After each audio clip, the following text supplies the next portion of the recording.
How does birth control work? Essentially, birth control works by tricking the body into thinking that it's pregnant. Let me explain. We start our discussion with a simplified overview of the ovarian cycle. The ovarian cycle, that is the cycle by which eggs mature in the ovaries and are ovulated, is divided into two phases, the follicular phase and the luteal phase. These phases are regulated by a bunch of hormones. Very simply put, during the follicular phase, an oocyte, or an egg cell, develops in the ovary thanks to a bunch of hormones.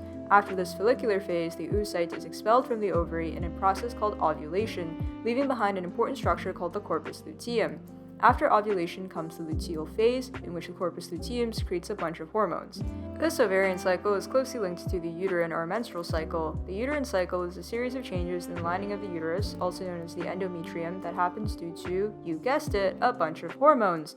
The uterine cycle is divided into three phases, the proliferative, secretory, and the menstrual phase. During the uterus's proliferative or pre-ovulatory phase, the endometrium builds itself into a thick, well-vascularized layer. My textbook describes it as being velvety, which is certainly a choice. Ovulation happens at the end of this proliferative phase. After the proliferative phase comes the secretory or post-ovulatory phase. Now that the endometrium has been freshly velvetized and the oocyte has been released, the endometrium starts secreting nutrients into the uterine cavity in the hopes that an embryo, that is a fertilized oocyte, will implant and use the nutrients to sustain itself. If we fast forward 9 months and gloss over a whole bunch of details about fetal development, pregnancy, and labor, we have a baby. If no embryo implants, we enter the menstrual phase. The endometrium sheds, and that shedding is what a period or menstruation is. We commonly talk about these cycles as being 28 days long, but in reality, there's a lot of variation. Some cycles can be as long as 40 days. Some cycles are irregular. Very generally speaking, though, the menstrual phase lasts for about 3 to 5 days, and the proliferative phase lasts for about 9 days. These phases coincide with the follicular phase of the ovarian cycle, which lasts for about 14 days. Similarly, the secretory phase coincides with the luteal phase, and they also last for 14 days. This begs the question, how does the body know to do all these things at these very specific times? The answer, a bunch of hormones. Let's meet our characters. Luteinizing hormone, or LH, follicle-stimulating hormone, or FSH, estrogen, and progesterone. LH and FSH come from the pituitary gland, which is located in the brain. During the follicular phase of the ovarian cycle, the released LH and FSH travel down the bloodstream and stimulate the growth and development of an ovarian follicle, which I think of as being the precursor to an oocyte. LH and FSH also stimulate the follicle to release estrogen. Estrogen encourages the endometrium to thicken in the proliferative phase of the uterine cycle. When estrogen levels get high enough, an LH surge is triggered, which causes ovulation and the formation of the corpus luteum.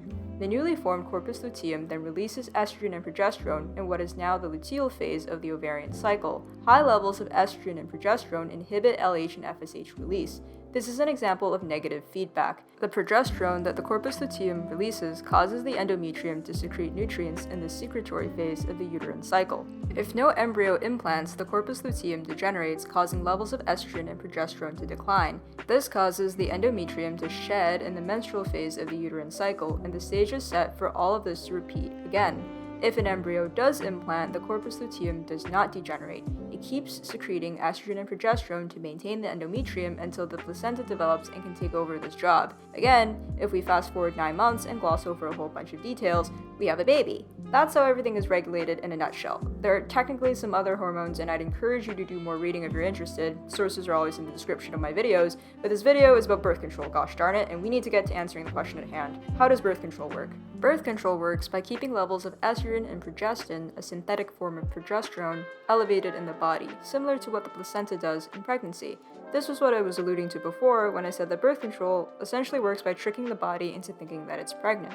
Some hormonal birth control contains both estrogen and progestin. This is more common, while others only contain progestin. In both cases, these hormones negatively inhibit LH and FSH release, which stops follicular development.